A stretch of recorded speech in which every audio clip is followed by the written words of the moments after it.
గౌరవించాల్సింది సృష్టికర్తను. గట్టిగా చెప్పండి. సృష్టిని కాదు ఆరాధించవలసింది, సృష్టికర్తను ఆరాధించాలి. గట్టిగా చెప్పండి. సృష్టికి కాదు పూజ చేయవలసింది, సృష్టికర్తకు పూజ చేయాలి, సృష్టికర్తకు ప్రార్థించాలి. ఈరోజు ప్రభు నీతో మాట్లాడుతున్నాడు. నీ పక్షమున ఉండి, నీతో ఉండి, నీ కార్యములను కూడా దేవుడు సఫలం చేయబోతున్నాడు. హల్లెలూయా. ఏ శత్రువు, ఏ అపవాది నీ ఎదుట నిలవకుండా ఆయన నీతో ఉండి నిన్ను కాపాడబోతున్నాడు. ఆయన లార్డ్. హల్లెలూయా. ఇద్దరు గుడ్డి వాళ్ళు వస్తారు, కళ్ళు కనపడవు.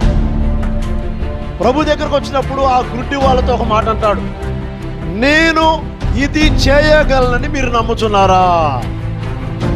నేను బాగు చేయగలనని మీరు నమ్ముచున్నారా? ఆ ఇద్దరు గుడ్డి వారు చెప్పారండి, మేము నమ్ముచున్నాం ప్రభు. చూడండి, వాళ్ళు సృష్టిని నమ్మట్లే, సృష్టికర్త మీద విశ్వాసం.